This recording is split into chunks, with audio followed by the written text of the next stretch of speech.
رب اعوذ بك من همزات الشياطين من همزه ونفخه ونفثه يا أيها الذين آمنوا اتقوا الله حق تقاته ولا تموتن إلا وأنتم مسلمون يا أيها الناس اتقوا ربكم الذي خلقكم من نفس واحدة وخلق منها زوجها وبث منهما رجالا كثيرا ونساء واتقوا الله الذي تساءلون به والأرحام إن الله كان عليكم رقيبا يا أيها الذين آمنوا اتقوا الله وقولوا قولا سديدا يصلح لكم أعمالكم ويغفر لكم ذنوبكم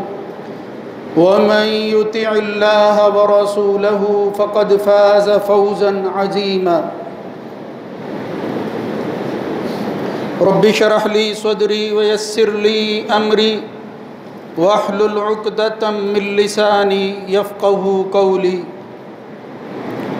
وذلكم ظنكم الذي ظننتم بربكم أرداكم فأصبحتم من الخاسرين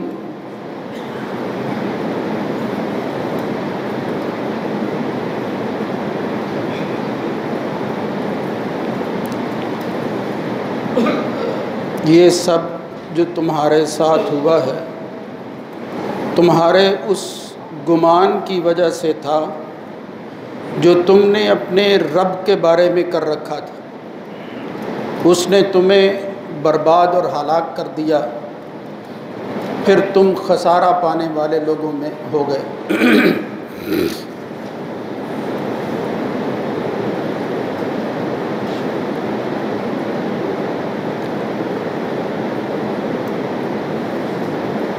اللہ رب العزت کی حمد و ثنا کے بعد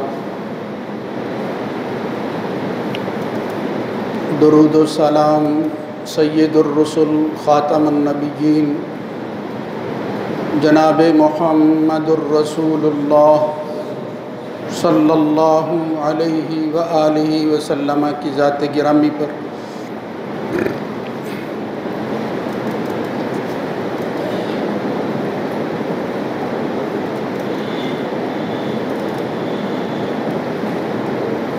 انسانی فکر کے اعتبار سے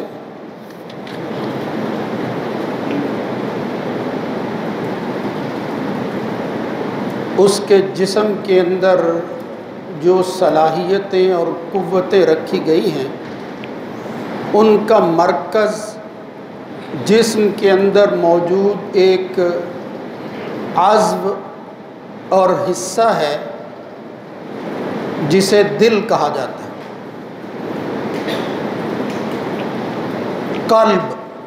قلب کا مطلب ہی ہوتا ہے پھرنے والی چیز، پھرنا۔ اسی لیے نبی کریم صلی اللہ علیہ وآلہ وسلم اکثر دعا کیا کرتے تھے کہ اللہ تعالیٰ ان کے دل کو وہ ثبات عطا فرمائے کہ جس کی وجہ سے وہ دل اللہ کی اطاعت اور فرما برداری کرتا رہے، اس کے اندر کوئی ایسا تغیر اور تبدل نہ آ جائے کہ جس کی وجہ سے وہ انحراف کا راستہ اختیار کر لے۔ اللہم ثبت قلبی علی طاعتک وعلی دینک، یعنی جب یہ لوتھڑا اور عزم درست رہے گا باقی اعضاء جو ہیں وہ سب اس کے تابع ہیں، وہ بھی درست رہیں۔ اب اس قلبی حالات کے حوالہ سے ہمارے سامنے جو مسائل آتے ہیں ان میں سے ایک مسئلہ یہ ہے کہ جب کبھی دکھ اور مصیبت آتی ہے، جب کوئی پیاری چیز اس کی دنیا سے جو ہے وہ چلی جاتی ہے، جب انسان کچھ کھو لیتا ہے تو پھر دیکھا گیا ہے کہ اس دل کے اندر ایسے وساوس آتے ہیں کہ ان کی وجہ سے وہ بعض چیزیں زبان پر بھی آ جاتی ہیں اور انسان اس پر سوچنے لگتا ہے کہ آخر میرے ساتھ یہ معاملہ کیوں، میں نے کیا جرم کیا ہے کہ میرا پیارا جو ہے وہ اس دنیا سے چلا گیا، میری معیشت کے اندر تنگی آ گئی ہے، فلاں مصیبت جو ہے وہ ابھی ٹلی نہیں تھی کہ ایک اور آ گئی ہے. یہ انسان سوچتا ہے.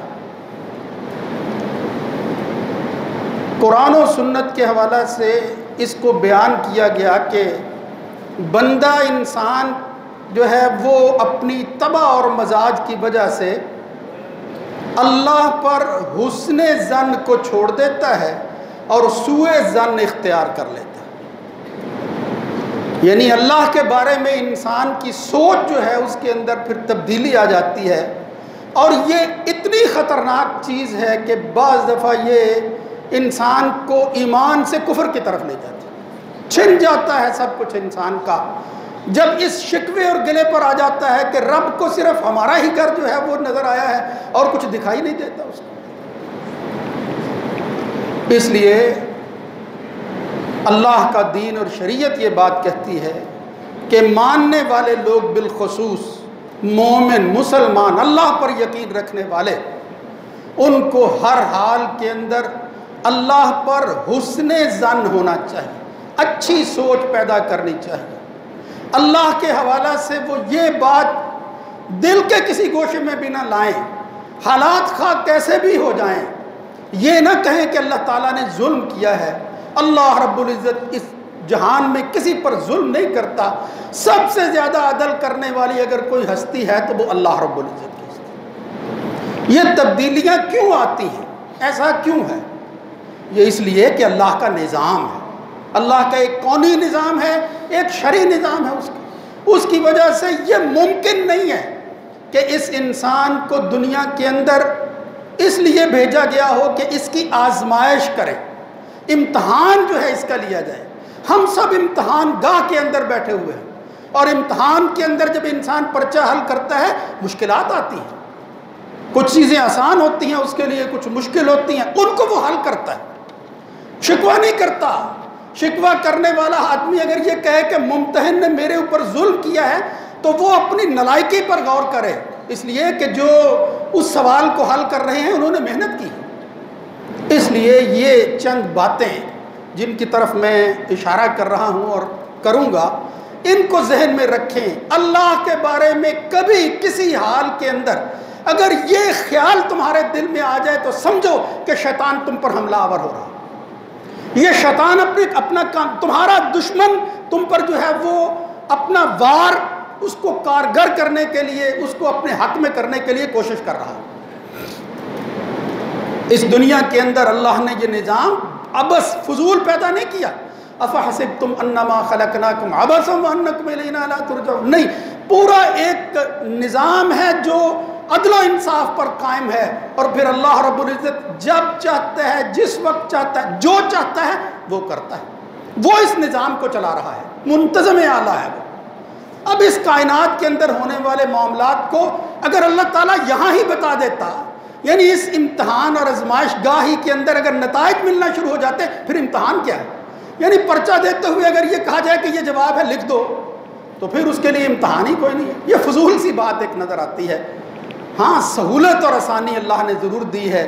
وہ سبق کہ جس کو یاد کرنے کے بعد انسان کامیاب ہو سکتا ہے اس امتحان میں اور اس آزمائش میں، وہ اللہ نے کتاب کی شکل کے اندر اپنے نبی کی سیرت اور سنت کی صورت کے اندر واضح کر دی. کوئی مشکل نہیں ہے اب ہمارے لیے. اس لیے یاد رکھو، رسول اللہ صلی اللہ علیہ وسلم فرماتے ہیں، حدیث قدسی ہے کہ اللہ فرماتا ہے انا عند ظن عبدی بی. صحیح بخاری کے اندر روایت آتی ہے، مسلم میں ہے، بے شمار جگہ پر آتی ہے کہ یاد رکھو میں انسان کے گمان کے مطابق اس کے ساتھ معاملہ کرتا ہوں.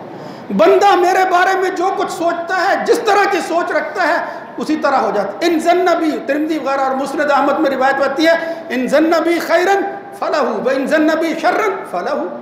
اگر اس کے لیے کوئی وہ اچھا گمان کرتا ہے وہی ہو جاتا ہے پھر اس کے لیے.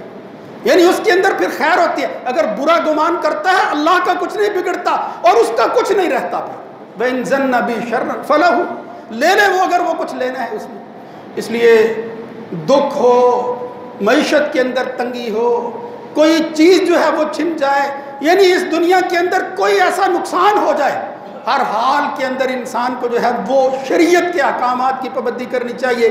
اور پھر اس حدیث کو ذہن میں رکھنا چاہیے کہ مومن کی زندگی تو ہوتی ہی بڑی عجیب ہے, وہ عام انسانوں سے مختلف ہوتا ہے.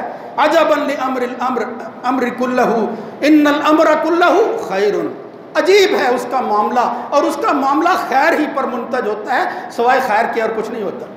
ان اصابتہ سراء شکر, اس کا تو معاملہ ہے کہ اگر خوشی ملتی ہے اللہ کا شکر ادا کرتا ہے. وَإِنْ أَصَابَتْهُ ضَرَّاءُ صَبَرَ, اور اگر کبھی دکھ ہو جاتا ہے پھر صبر کرتا ہے. اور میرے بھائیوں, اللہ کے بندوں کے حالات پڑھیں تو معلوم ہوتا ہے کہ وہ تو سکون محسوس کرتے تھے کہ اگر کوئی دکھ اور مصیبت آتی ہے, اور اس کی وجہ کیا ہے کہ اس کی وجہ سے ہم وہ جو غفلت ہے اس سے بیدار رہتے ہیں. ہم اللہ کو بھولتے نہیں ہیں, اللہ کی یاد تازہ رہتی ہے. ان دکھوں کے اندر اللہ نے کیا کچھ چھپا رکھا ہے تم سوچ بھی نہیں سکتے. اللہ نے تمہاری اصلاح کے لیے یہ جہان جو بنایا ہے, اگر تم اس پر غور کرتے, اگر یہ تبدیلیاں تمہاری خواہش پر ہوتی تو مصیبتیں کھڑی ہو جاتی جن سے تم نکل نہ سکتے. لیکن اللہ تعالیٰ کا ایک نظام ہے, اس کے تحت وہ سارا کچھ کر رہا ہے, اور اس کے اندر دنیا میں بھی تمہارا فائدہ ہے اور آخرت کے اندر جو ہے وہ بھی اللہ تعالیٰ نے فائدہ رکھا ہوا ہے. اس لیے اللہ کے بر لا یموتن احدکم الا وهو يحسن الظن بالله عز وجل, اس جہان سے اگر کوئی بندہ جائے تو وہ ساری زندگی جس طرح اللہ پر گمان حسن, اچھے گمان کے ساتھ جو ہے وہ زندگی گزار کر گیا ہے, یہاں سے جاتے ہوئے اس کو یہ یقین ہونا چاہیے, یہ گمان ہونا چاہیے کہ اس کے ساتھ اچھا ہی سلوک ہوگا. حضرت واصلہ بن الاشقا کہتے ہیں کہ وہ ان کا ایک بھائی تھا یزید بن اسود الجرشی, یعنی مومن مسلمان بھائی تھا. وہ بیمار ہو گیا, اس کی تیمارداری کے لیے ایسی بیماری جس کے بعد وہ بیچارہ اٹھ نہ سکا. وہ گئے اور ان سے جا کر ان کو دیکھتے ہیں, ان کی تیمارداری کرتے ہیں. اسی حال کے اندر وہ ابن الاسود جو ہیں وہ واصلہ کا ہاتھ پکڑتے ہیں.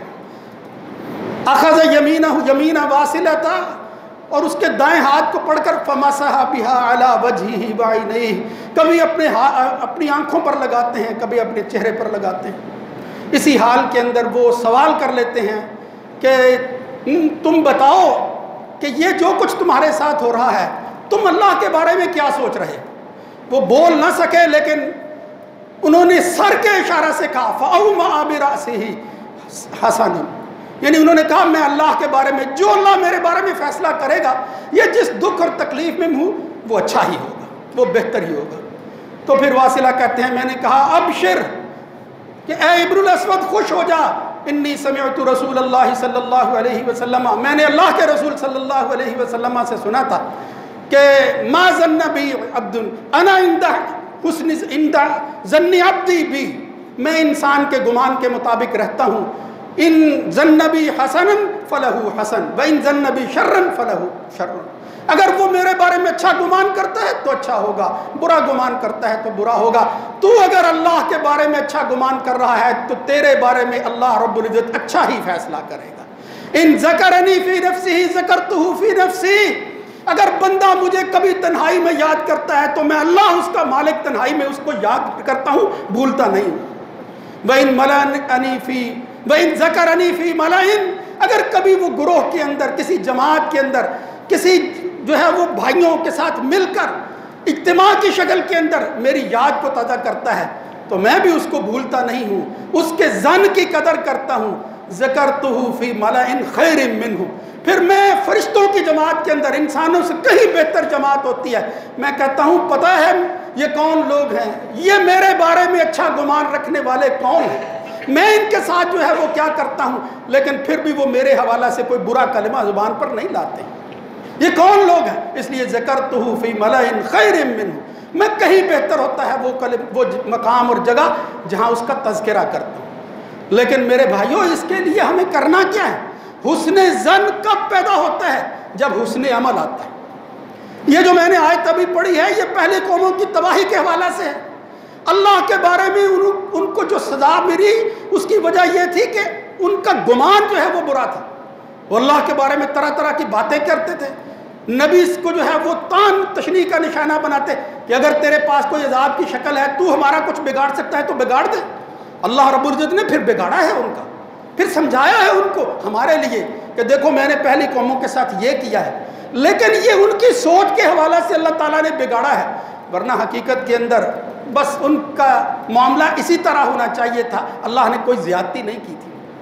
جو کچھ ان کی کرتوتیں تھی اس کا نتیجہ تھا جو انہوں نے دیکھ لیا پھر اس جہان کے اندر. اس لیے محمد الرسول اللہ صلی اللہ علیہ وآلہ وسلم نے فرمایا کہ ہر حال کے اندر انسان کو اچھا سوچنا چاہیے اور اچھا عمل کرنا چاہیے.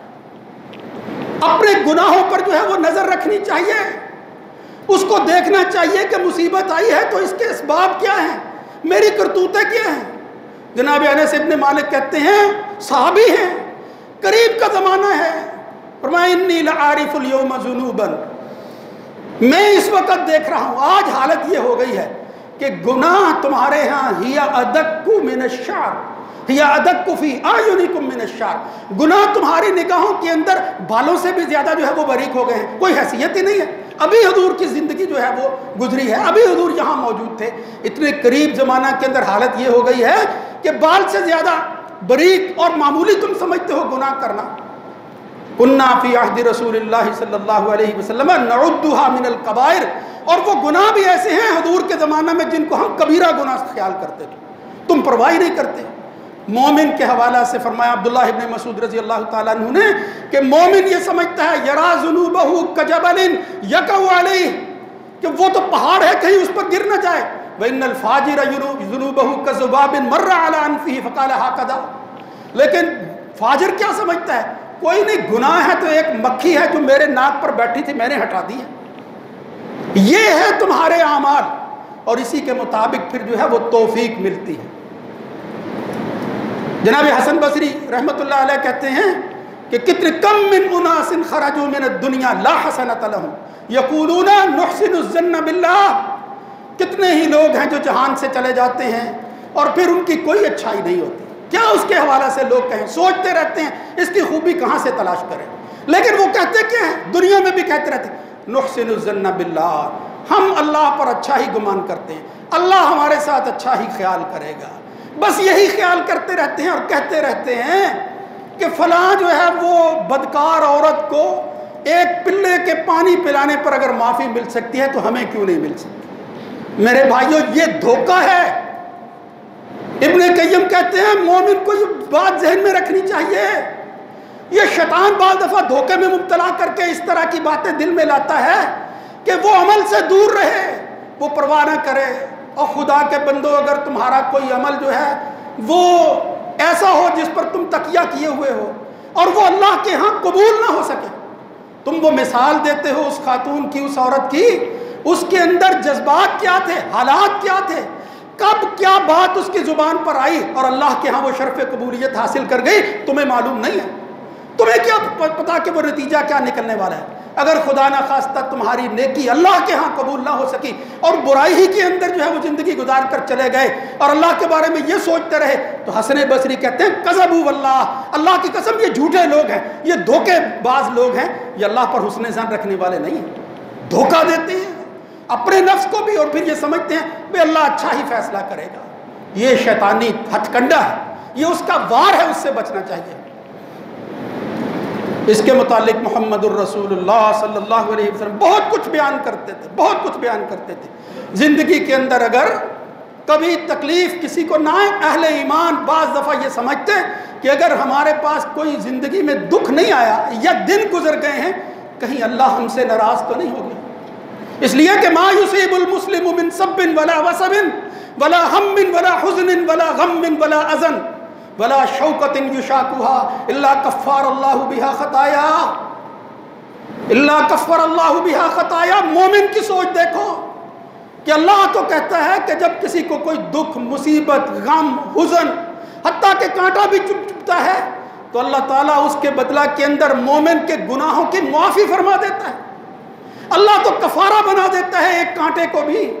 اس لیے اہل ایمان کہتے تھے اگر کبھی دکھ کے اندر وقت جو ہے وہ گزر جاتا ہے، یہ بڑے لوگوں کی بات ہے، اللہ ہمیں عافیت میں رکھے، اللہ تعالیٰ ہمارے ساتھ یہ معاملہ نہ کرے، ہم تو بہت کمزور ہیں۔ جس طرح ایک بزرگ کے بارے میں آتا ہے، اب وہ صوفیاء میں سے بزرگوں کا نام لینا بھی مشکل ہو جاتا ہے، وہ اپنی ماں سے کہتے جب فاقہ آتا تو ماں سے کہتے اللہ کا شکر ہے آج فاقہ آ گیا ہے، اب ہم اللہ کے مہمان ہوں گے، آج اللہ ہماری مہمانی کرے گا۔ یہ سوچ دیکھو، یعنی انسان کی سوچ جو ہے اسی کے مطابق جو ہے وہ پھر فیصلہ ہوتا ہے۔ تو اس طرح کی سوچ رکھنے والے لوگ بھی موجود تھے۔ اور پھر حدیث کے اندر آتا ہے، نبی کریم صلی اللہ علیہ وسلم فرماتے ہیں من نزلت بہ فاقۃ، اگر کسی کے پاس فاقہ آ گیا یعنی حالات کی تنگی آ گئی اور اس نے اپنا معاملہ انزلہا بالناس، لوگوں کے سپرد کر دیا، اس کی طرف دیکھتا ہے یار وہ مجھے کچھ دے دے، وہ کوئی قرض دے دے، اس کے پاس اتنا ہے، وہ میرا ہاتھ ہی پکڑ لے، اللہ فرماتا ہے پھر اس کا فاقہ کبھی ختم ہونے والا نہیں، لم تصد فاقتہ، فاقہ میں ہی رہے گا، اسی طرح بیچارگی کی زندگی گزارے گا۔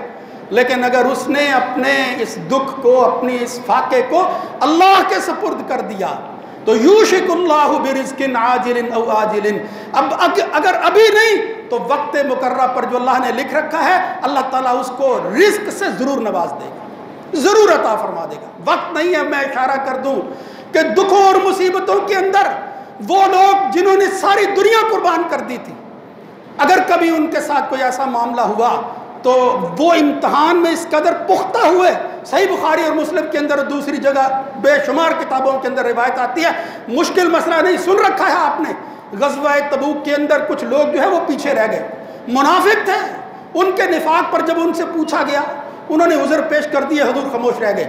3 مسلمان ایسے تھے جو غفلت کی وجہ سے نہ جا سکے، یعنی ایسے لوگ تھے جن کو جانا چاہیے تھا، انہوں نے کہا کوئی بات نہیں، دوسرے لوگ چلے گئے ہیں، گزارا ہو جائے گا۔ حلال بن امیہ، مرارہ بن ربیعہ اور قعب بن مالک عظیم ترین لوگ تھے، یہ 2 بیچارے جو ہے یہ تو مسکین تھے، کوئی اتنے طاقتور نہیں تھے۔ قعب بن مالک سردار تھا، بڑا بندہ تھا، اور وہ اسی حوالہ سے اس کا بیٹا بیان کرتا ہے کہ جب نبی کریم صلی اللہ علیہ وسلم غزوہ سے واپس لوٹے، اللہ کے رسول صلی اللہ علیہ وآلہ وسلم نے کہا مسلمانوں سے کوئی بندہ ان تینوں کے ساتھ کلام نہ کرے، بائیکاٹ کر دو ان کا۔ غزوہ عسر یہ تنگی کا غزوہ، غزوہ تبوک اس میں شامل نہیں ہو سکے، یہ ایمان کے دعوے دار ہیں، فرمایا ان کے ساتھ بائیکاٹ کر دو۔ مگر وہ سردار نے یہ نہیں کہا اپنے دیگر 2 ساتھیوں کے ساتھ کہ یہ کون ہوتا ہے ہمیں پوچھنے والا، اگر ہم نہیں گئے تو کیا ہم پہلے شریک نہیں ہوتے رہے؟ دل کے اندر تو خیال آتا ہے انسان کی، لیکن جب یہ حالت دیکھی اور پھر حضور کے بائیکاٹ کو دیکھا قبول کر لیا، انہوں نے کہا اس کے اندر ہمارا کوئی بھلا ہوگا۔ اور پھر آخر کار وقت گزرتا گیا اور اسی وقت کے اندر قعب بن مالک کہتے ہیں میرے دونوں بھائی تو گھر میں محصور ہو گئے لیکن میں نے مسجد نہیں چھوڑی۔ میرے بھائیوں دیکھو ذرا الفاظ پر غور کرنا، وہ کہتے ہیں میں سوچ میں پڑا رہتا، مسجد اس حوالہ سے آتا تھا یہ نیت لے کر کہ شاید محمد الرسول اللہ صلی اللہ علیہ وسلم میرے اس حال کو دیکھ کر میرے اوپر نظر جو ہے وہ ڈال لیں اور شفقت کی وجہ سے میرے اوپر مسکرا ہی دیں، یہ میری زندگی بدل جائے۔ وہ کہتے ہیں کہ میں اگلی صفوں میں کھڑا ہوتا، نبی کریم صلی اللہ علیہ وسلم جب نماز پڑھا رہے ہوتے میں دیکھتا، بعض دفعہ جب اچانک حضور کی نظر پڑتی، حضور اپنی نظر کو جو ہے فیض التفت، اور میں آپ کی نظروں کے ساتھ اپنی نظریں ملانے کی کوشش کرتا، حضور اپنے رخ کو پھیر لیتے۔ کیا گزری ہے اس شخص پر، جب تعلق ہو، جب محبت کا یہ عالم ہو کہ اسی سے سب کچھ ملنا ہے، یہی وہ در ہے کہ جو اللہ تک پہنچاتا ہے، اسی کے ذریعے جو ہے وہ اللہ سے تعلق قائم رہتا ہے۔ وہ کہتے ہیں میں اسی سوچ میں تھا، دن گزرتے گئے، 40 دن گزر گئے، بجائے اس کے کہ ہمارے حق میں کوئی فیصلہ ہو جاتا، ہم نے جرم کیا کیا تھا؟ ان 40 دنوں کے اندر ایک دن وہ کہتے ہیں کہ میرے چچا زاد تھے ابو قتادہ، میں ان کے پاس دیوار پھلانگ کر چلا گیا اور میں نے اللہ کی قسم دے کر ناشدتہ، اور پھر میں نے کہا ابو قتادہ انشدک باللہ، اللہ کی قسم اٹھا کر مجھے بتاؤ کہ کیا میں اللہ اور اس کے رسول سے محبت نہیں کرتا؟ کیا میرے دل کے اندر کوئی نفاق موجود ہے؟ میرے قسم دلانے کے باوجود ابو قتادہ میری طرف دیکھتے نہیں۔ پھر میں نے قسم دلائی، اور خدا کا واسطہ جواب دے دو، تو وہ کہتے ہیں اللہ بہتر جانتا ہے، اس کے رسول کو معلوم ہوگا، ہمیں کیا پتا، تمہارے ساتھ سلوک کرنے کا حکم اللہ کے رسول نے دیا ہے، وہ کہتے ہیں میں پھر دیوار پھیلا کر واپس گھر آ گیا. 40 دنوں کے بعد حکم کیا آیا ہے؟ یہ دوبارہ ایک حکم آیا. پیغامبر آ کر کہتا ہے اللہ کے رسول نے کہا ہے تم اپنی بیویوں کو چھوڑ دو. فیصلے دیکھو ذرا, محمد الرسول اللہ صلی اللہ علیہ وسلم کی زبان سے کیا آزمائش آئی, کس طرح امتحان لیا جا رہا ہے. اللہ تعالیٰ بندوں کو پرکھتا کیسے ہے. وَلِيُمَحِّصَ اللَّهُ الَّذِينَ آمَنُوا وَيَمْحَقَ الْكَافِرِينَ لِيَمِيزَ الْخَبِيثَ مِنَ الطَّيِّبِ وَيَجْعَلَ الْخَبِيثَ بَعْضَهُ عَلَى بَعْضٍ. اللہ تعالیٰ خبیثوں میں سے تمیز کرنے والے طیب لوگوں کو نکھار کر الگ کر دیتا ہے. جب آزمائشیں آتی ہیں تو نکھرتا ہے بندہ. یود اہل العافیت یوم القیامہ, مصیبت والوں کو جب کوئی مصیبت آتی ہے قیامت کے دن, جن کو مصیبت نہیں آئے وہ پسند کریں گے کہ کاش ہمارے ساتھ بھی وہی کچھ ہو جاتا. دنیا میں ہمارے جلدوں اور ہمارے چمڑوں کے ساتھ قریزت بھی مکاریز, اللہ تعالیٰ چمڑے ہمارے جو ہے, ہماری جلد جو ہے اس کو کینچی سے کاٹ دیتا, وہ مقام ہمیں حاصل ہو جاتا جو آج دکھ والوں کو اللہ دے رہا. یعنی یہ سوچ تو کبھی کبھی آتی ہے, لیکن یہ بڑے لوگ جو ہیں ان کی سوچ ایسے بنتی رہتی ہے اور اللہ تعالیٰ پھر ان کے ساتھ وہی سلوک کرتا ہے جو درجات کی بلندی کی شکل کے اندر ہوتا ہے. یہ محبت کا تقاضا ہے. اس لیے کعب بن مالک کہتے ہیں یہ حالات ہو گئے اور پھر میں نے اس شخص سے پوچھ لیا کہ حضور نے کیا کہا ہے, کیا میں اپنی بیوی کو طلاق دے دوں؟ یعنی اگر اللہ کا رسول کہتا ہے تو میں طلاق دینے کے لیے تیار ہوں. انہوں نے کہا فاعتزل ولا تقربنها, نہیں طلاق نہیں دینی مگر اس کے قریب نہیں جانا. تو وہ کہتے ہیں میں جوان آدمی تھا, میں نے اپنی بیوی سے کہا اپنے گھر والوں کے پاس چلی جا, میں اللہ کے رسول کے فیصلے کو ٹال نہیں سکتا. لمبی حدیث ہے میرے بھائیوں. وہ آخر کار کہتے ہیں کہ 50 دن گزر گئے کہ پھر مجھے پیغام دینے والے نے پیغام دیا, مگر میں اس پیغام پر اعتبار کرنے کی بجائے انتظار میں رہا کہ اللہ کا رسول مجھے بلا لے. اللہ کے رسول نے اپنا ایلچی بھیجا اور کہا جاؤ ان کو بلا کر لاؤ. اس لیے کہ اللہ تعالیٰ نے ان کی صداقت کی وجہ سے, ان کے دل کی سچائی کی وجہ سے, اور حضرت امام بخاری نے باب باندھ کر آخر جو بات کہی ہے جس سے میں تعلق قائم کرنا چاہتا ہوں, اللہ پر حسن ظن کی وجہ سے. وہ کہتے ہیں کہ ہم جھوٹ بھی بول سکتے تھے, کوئی عذر بھی پیش کر سکتے تھے, لیکن فرمایا لقد تاب اللہ علی النبی والمہاجرین والانصار الذین اتبعوہ فی ساعۃ العسرۃ من بعد ما کاد یزیغ قلوب فریق منہم ثم تاب علیہم انہ بہم رؤوف الرحیم وعلی الثلاثۃ الذین خلفوا, وہ 3 پیچھے رہ جانے والے, حتی اذا ضاقت علیہم الارض بما رحبت, جن کے لیے وسیع دنیا ہونے کے باوجود تنگ ہو گئی تھی, وضاقت علیہم انفسہم, ان کی جانیں ان پر جو ہے وہ تنگ ہو گئی تھی, لیکن معاملہ کیا تھا, وَظَنُّوا أَلَّا مَلْجَأَ مِنَ اللَّهِ إِلَّا إِلَيْهِ, ان کو یقین تھا, اللہ پر یہ حسن ظن تھا کہ دکھ اگر کوئی ٹال سکتا ہے تو وہ صرف اللہ ٹال سکتا ہے. اللہ ملجأ من اللہ الا الیہ, فیصلے اگر آخری صورت کے اندر ہونے ہیں تو وہ اللہ کی طرف سے ہونے ہیں. جب اللہ نے یہ آیتیں اتاری ظنوا اللہ ملجأ من اللہ الا الیہ ثم تاب علیہم لیتوبوا ان اللہ هو التواب الرحیم, اللہ نے ان آیتوں کے اس بات پر ختم کیا کہ میں ظالم نہیں ہوں. اگر میرے بارے میں کبھی مومن کے دل میں خیال آ جائے تو میری صفات کی طرف نظر دوڑایا کرو. میں تواب ہوں, میں رحیم و رحمان ہوں, میں ودود الغفور ہوں, میں تو حلیم ہوں, مجھ سے بڑھ کر بندوں سے محبت کرنے والا کون ہوگا. محمد الرسول اللہ صلی اللہ علیہ وسلم کے صحابی حضرت عمر کہتے ہیں کہ ایک غزوے کے اندر کچھ لوگ قیدی بن کر آئے اور ان میں سے ایک خاتون تھی, فَإِذَا امْرَأَةٌ مِّنَ السَّبِيِّ قَدْ تَحَلَّبَ ثَدْيُهُ تَسْعَىٰ, وہ اپنے بچے کو دودھ پلانے کی وجہ سے بےتاب تھی اور پھر وہ اس کا جسم جو ہے اس کے اندر دودھ ٹپک رہا تھا. اچانک اذا وجدت صبیۃ, اس نے اپنے بچے کو جو ہے وہ پا لیا, پکڑا, اخذتہ الصقتہ ببطنہا, اس کو اپنے پیٹ کے ساتھ لگا لیا. صحابہ دیکھ رہے تھے اس کی بے چینی. محمد الرسول اللہ صلی اللہ علیہ وسلم آپ صحابہ سے کہتے ہیں مجھے بتاؤ اترون ہذہ طارحۃ ولدہا فی النار, کیا یہ خاتون اپنے بچے کو آگ میں پھینک سکتی ہے؟ تو صحابہ کہنے لگے ہم نے کہا لا یا رسول اللہ وہی تقدیر والا اللہ تطرحہ, یہ کبھی نہیں ہو سکتا کہ اتنی محبت کرنے والی یہ ماں اپنے بچے کو وہ آگ میں پھینک دے. پھر نبی کریم صلی اللہ علیہ وسلم نے فرمایا غفلت کو دور کرو, دل میں یہ خیال ہمیشہ جو ہے وہ ثابت ہونا چاہیے, یقین کی منزل کو پالو گے. وہ کیا ہے للہ ارحم بعبادہ من ہذہ بولدہا، اللہ رب العزت جو ہے وہ بندے کے ساتھ اس ماں سے کہیں زیادہ رحم کرنے والا ہے، کہیں زیادہ رحم کرنے والا ہے۔ اس کی رحمت جو ہے یہ جس طرح روایتوں کے اندر، یہ روایت ثابت اگرچہ نہیں ہے، وہ 50-100 ماہ سے بھی زیادہ کرتا ہے، لیکن 100 حد ہی کوئی نہیں ہے۔ کس طرح اللہ تعالیٰ رحمت کرتا ہے، کائنات کو بنانے کے بعد اس مالک نے جب یہ جہان جو ہے اس کا آغاز کرنا چاہا تو فرمایا سب سے پہلے کتب فی کتابہ، اس لوح محفوظ کے اندر، اس رجسٹر کے اندر جو اللہ کے پاس موجود ہے، جو سب سے پہلی عبارت اللہ نے لکھی تھی وہ کیا تھی؟ ان رحمتی غلبت علی سبقت علی غضبی، میری رحمت جو ہے وہ میرے غصے پر غالب آ گئی۔ اللہ نے اپنے رجسٹر پر سب سے پہلے الفاظ یہ لکھے تھے۔ اس لیے میرے بھائیوں، اللہ کسی پر زیادتی نہیں کرتا۔ اللہ تعالیٰ کی ناراضگی اگر ہے اور کسی وجہ سے ہو جاتی ہے، تم اپنے اعمال کی طرف دیکھو۔ وما اصاب من مصیبت فبما کسبت ایدیکم وما اصابکم یوم التقى الجمعان، غزوہ احد کے موقع پر حضور نے جو ہے وہ جب سب کچھ ہو گیا تو اللہ کی طرف سے آنے والی ان آیتوں کو پڑھا تھا، اللہ نے فیصلہ سنایا تھا، یعنی زبان حال کے اندر کہہ رہے تھے، آیتیں تو بعد میں اتری کہ جو کچھ بھی انسان کے ساتھ ہوتا ہے، وما اصابکم یوم التقى الجمعان فباذن اللہ ولیعلم المؤمنین ولیعلم الذین نافقوا فی سبیل اللہ۔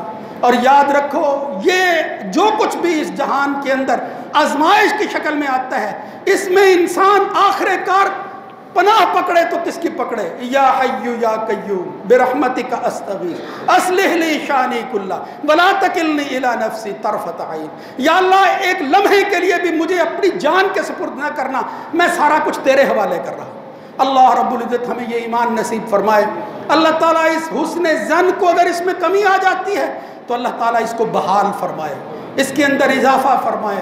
اللہ تعالیٰ وہ ایمان نصیب فرمائے کہ جس ایمان کی اللہ تعالیٰ قدر کرتا ہے۔ وَمَنْ أَرَادَ الْآخِرَةَ وَسَعَى لَهَا سَعْيَهَا وَهُوَ مُؤْمِنٌ فَأُولَئِكَ كَانَ سَعْيُهُمْ مَشْكُورًا۔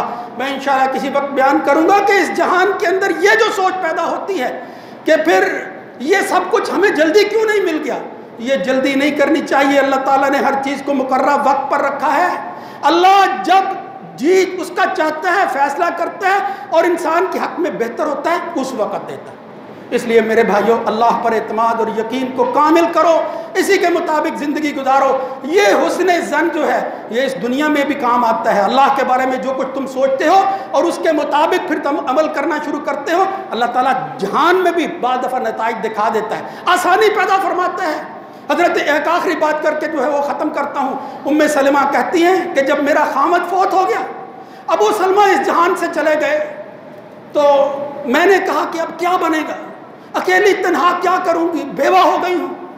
مجھے وہ بات یاد آ گئی کہ محمد الرسول اللہ صلی اللہ علیہ وسلم نے فرمایا تھا جب کسی کو کوئی دکھ پہنچتا ہے، کسی کی کوئی چیز چھن جاتی ہے تو وہ کہتا ہے انا للہ و انا الیہ راجعون، اور پھر کیا کہتا ہے؟ اللہم اجرنی فی مصیبتی ھذا واخلف لی خیرا منھا، یا اللہ اس مصیبت کو ٹال دے اور اس کے بدلہ میں کوئی مجھے اجر عطا فرما دے اور اس سے کوئی بہتر میرے حق میں فیصلہ کر دے۔